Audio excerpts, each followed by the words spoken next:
Hello in Lodam Time YouTube lama tanga min clear saktu te in fine chi pai ve ko le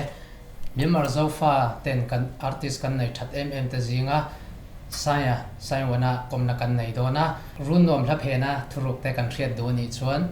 ato khleng min lo clear saktu rin kan som hal bok chewani le tuna ama komna kan nei ngal dona tahan iron le na te arai to em o tahan karon le na hi ni kum November thatop ania thalical ta vela ning chu chutiam gal tang karon le ta Mizoram kha engti ka tang nge ikala engti turin nge ivakal le ni kum me thatop lampang ni ta in ka ria chutiam gal tang ka kala ka vakal chon chu tunlai bo ruak kan ram bo ruak rit kara inti thoven zoi ka vatuma chuan chutiam gal wanga vakal ta chu kania Mizoram ivakal kha nuami tiem chuan enge iva experience na tuten enge ivakal le nia in la thoveng tur ringot kan vakala ma se pathian zara kan kal tur ti an lo share thin khatan lom kan platform tur te kha minang wai to saka ti khan perform na tur te kha kan nei chho ta zela kan be se ai je kin kan va om rain kan va cham rea pathian zara nom kan ti khop mai enge mani kan nona kan be se ngai lo thil tam tak a thleng chho bokama chuan Mizoram a khan khoya nge iva thlena tu engvenga nge iva thlen Mizoram a khan Republic Veng Lai a ka thlenga ka panna na le kan di ten bula ka va thleng ta chuan kan di hi ka te tanga min om thin tu kha ha ni ta tuna ka puitlin nu apo an ne na bok ka va thleng le a tun thleng in fa hang chi in min ena min do din min ngei saka kalom khop mai an chunga po anom khop mai chuan Mizoram I cham chung khan la engzat nge iva siam man ke mai na ka sakher lo po a ke ma phu ang chi ne na ngai to chuan lali vel nin ka ria rebecca lom sang ina saka kan nei chun ti te chuan omomi na sak pangpar ti te chuan benanena kan thodun na la khwanu ma somna ti le sa huani do khami pali khaning ka ria ka siam ka fa siam man chu in va lo ting ti kan thria kan lompui lo tok chewa chuan award te indong nual ti te kan thria eng award chia nge indon nale award hi nia pathian khong ina zara andong ve ta nuala ka don ma sakber kha Rimoy Kovel Award RK antimaya kha hip hop artist of the year le song of the year kha kadonga pani anita chon adoda khan vul nilo Thazol Award khana ram zuya Thazol Award akhan best new artist award le song of the year bok ka kan dong le a khami zawa khan USA la matanga an bo sai Chin TV Award khan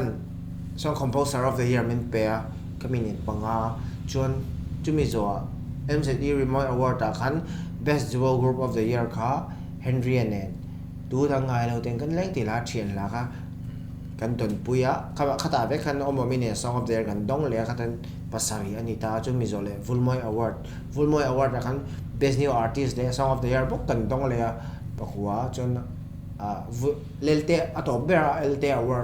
award anita lelte award kha best duo group of the year kha min pe a omomine na tuile mai kan sakna kha ania chon avain so many jeni kum maka don chu lo mom lu to ke in lo thin sel thai nan tu sak na kan hlan bok cheu ni chuan tuile mai in siam lai khan I thai ngil thai lo tur te lo hrit thai ngel nia kan siam ma ka thai ngel thai lo tur chu tuile mai kan shit ni kha ni sin sat lai tapani arhe om lo tu khamini ni sa mem ka ra kolum te ka han ti kan han perform no ka ti kan video shooting te ha a hau tak mema khameni ni satjia ka thai ngel thai lo tu pakha chu ni nga chen adot lia ka thengin thei do tur chu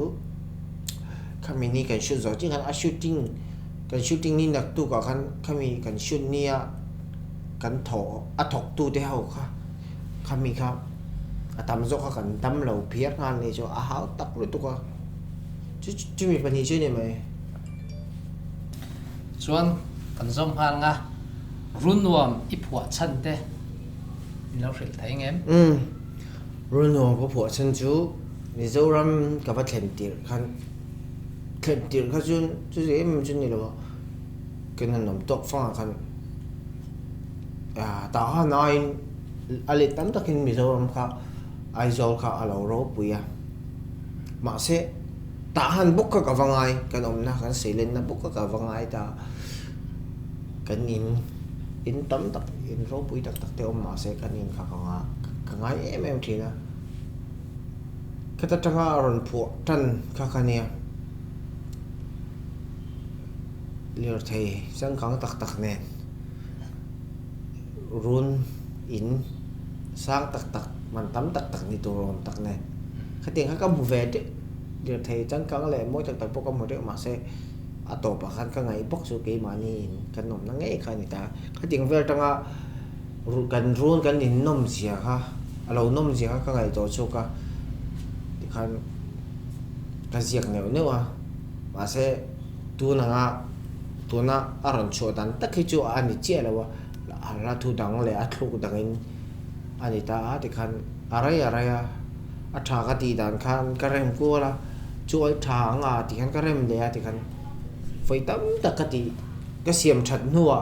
to na ru nom ti la a thluk ne hen aron chuk ta nge kan lo me chuan runwam hla hi ipua chung a rem ka phu chung a rem ti chun intiklai pon karil ru o mangang hi ala thuang ta hi ka khol ne ta ni kom January February March April May thla tanga May tha to lo khan Mizoram kha kal tan ta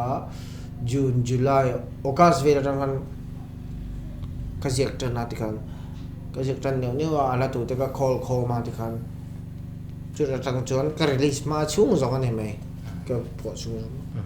kan lo me runwam music video direct saktu che hi tu nge ni le runwam music video direct saktu hi o hi emi a hian tlemin sei zau de ko dewa runwam music video a hian thil lan tir du tam tak ka ne a ka lan tir reng boka heta hian soi zau de du ka nei chu i cái mani Burma mizo te ti meng zo fa te nun phung amoi zia hi khami video tang khan ron lan tir ka du ma khami video ron zep tel kha athena zong avai pangela nga na za chu ka ron zep tel thelawa atam zo ti meng kha jeng ha ron zep tel ta ka nia khating kha keima du dan kha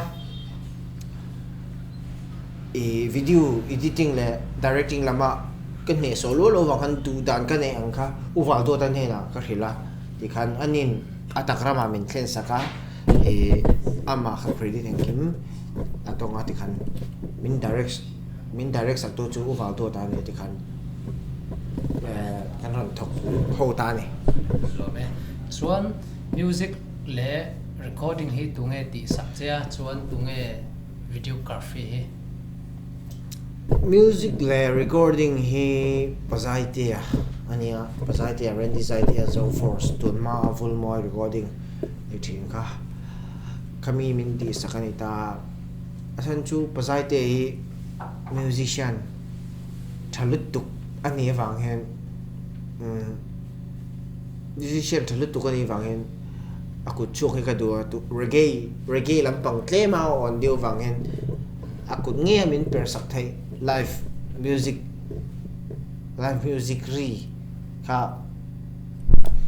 tiang lampang khan ni thei deu se ka ti wangan pazai ti pan kapan ta chon recording po hi aman min ti saka a recording hi ka du na chu ka o hian han soi zau deu le ila ka o hian auto tune hi chu ti min a support lawa ka zai thiam lo ang ti meng kha tianga ka thei top chu ka zai kha moi takin alo mixing thei chat min alo aran mixing a kha ka o chu moi thei dam ber kha ani wangin pasai tia kha kapana a music siam nen ama mixing nen recording en kim kha ama min ti sak vek a music lam to pa chuan a videography hi PS production pasanga bin lak sakani video tuna video tuna kan interview na video min lak sak mek tu po hi ama nia tuna a channel hi in lo like in lo subscribe vek turin ka som sel member bar ma kha hi siam te hi tu men pathian in re ma ti chuan siam lo wang taka i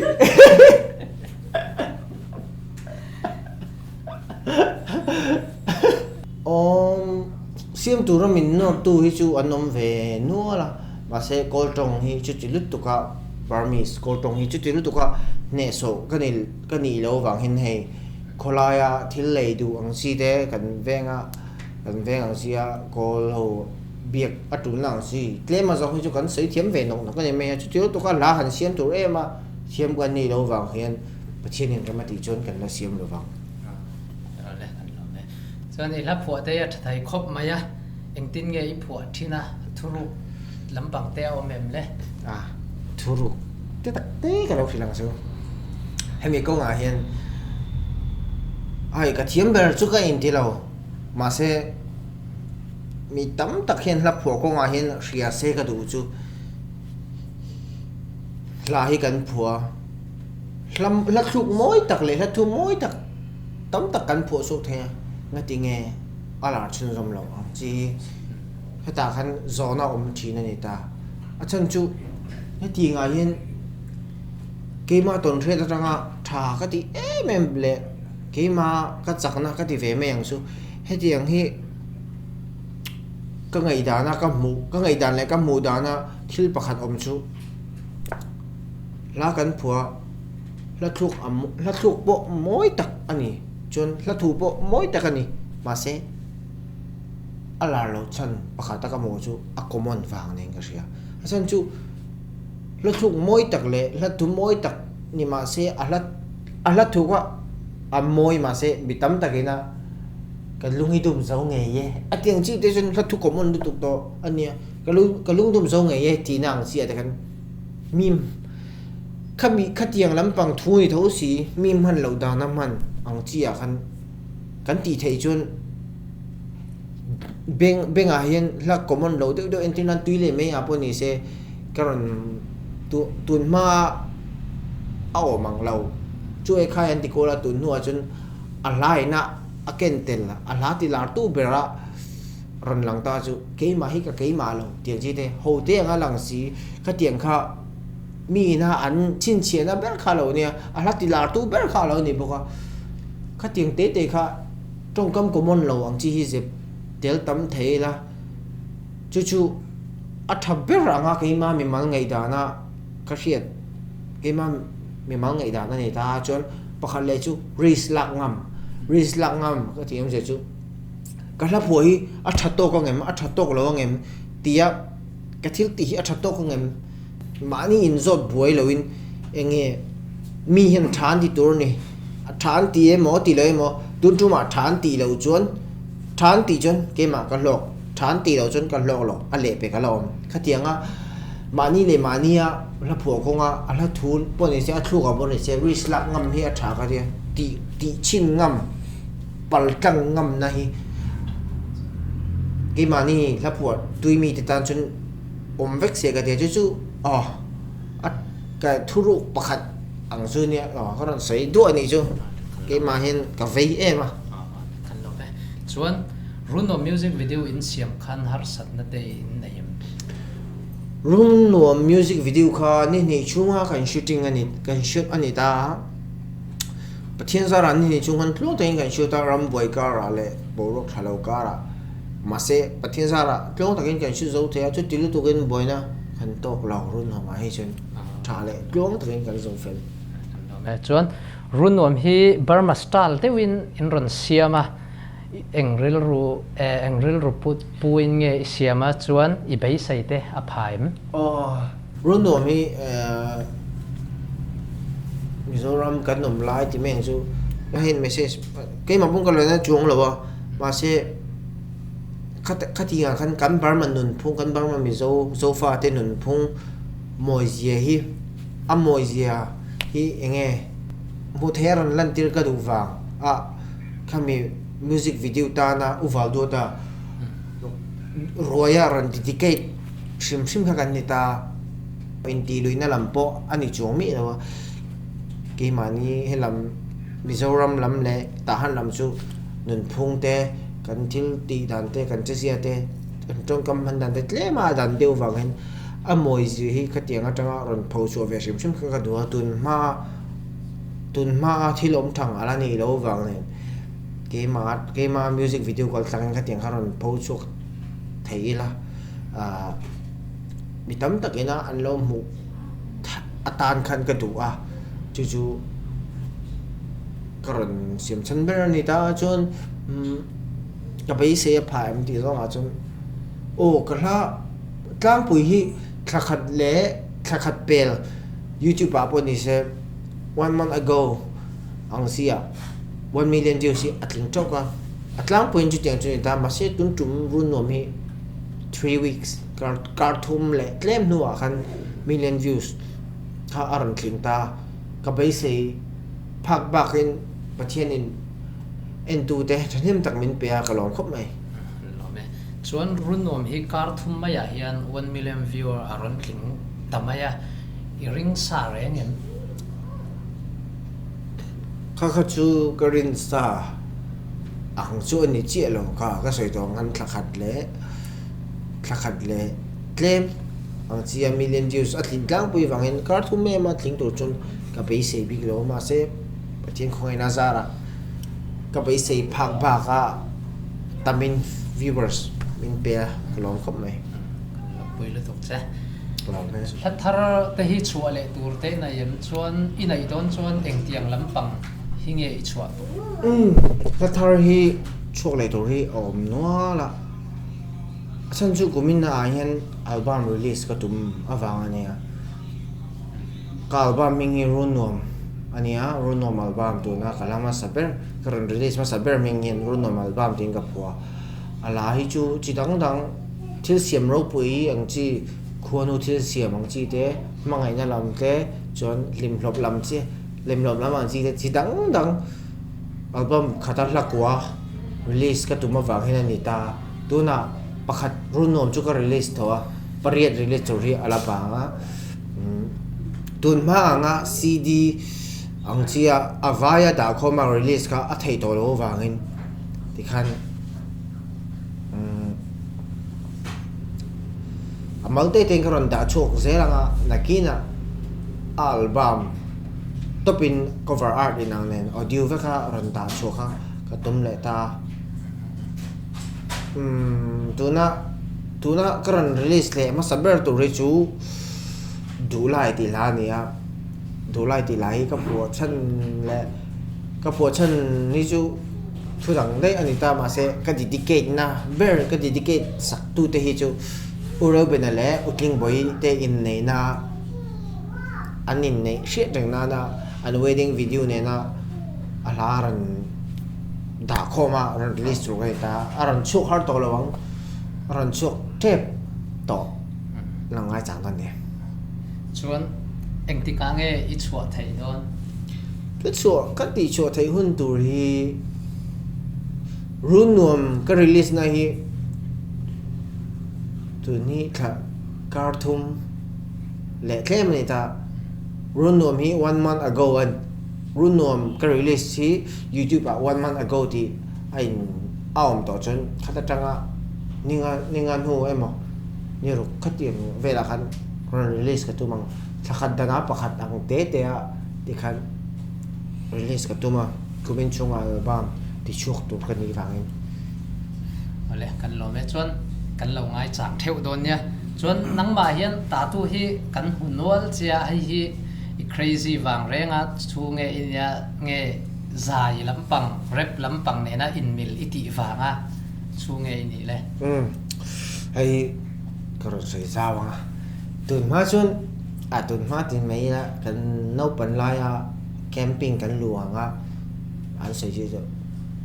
ta tu chut chu e kha e ti khom thi na ma sei tun nu kan ngi to hin ta tu chu khat vek aประเทศจีเอมีตั้มตักกมัวก็เตียงขันก็ไงดาวนั้นคลากประเทศจีเออาจารย์จุเดยอาจารย์จุเองไงตาตุเกนี่ปนลากันผัวลากันผัวจวนกันลากันแล้วผัวเขาอาร์ตอันเนี้ยผัวตู้แต่ที่อาร์ติสกันนี่ตาจนให้เตียงเล่มเรียกตู้แต่ให้เตียงเล่มที่อาร์ตอันเนี้ยเรียกตู้ที่เขาอาร์ติสอันนี้ตาอาร์ตเตียงอาร์ตลำปังที่เรื่อยๆเห็นเกมาจินกงโจเนี่ยเห็นไอ้มิลกันเดียชัวร์ละพวกง่ายเลยวะไม่สิตั้งจนเมคอัพอังจีเต้ให้เตียงอันเมลติมอยตูอันมันนี่คอนฟิเดนซ์อันคอนฟิวีนะอังจีอันนี้อังเห็นตาตูกันเนี่ยเห็นก็คอนฟิปุยมันมีจุดก็สาปุยแล้วก็ช่วงจุดก็เตียงฟังตาตูก็ช่วงเนี่ยก็ชุดชั้นเลยก็เตียงเนียวก็ชุดอังจีเอาไว้จุจิบเจียร์ใส่ต่อเลยละต่ำเลยตัวก็ชุดเบลเซลโปอารูก็ชุดเบลเซลโปกับตุ้มตา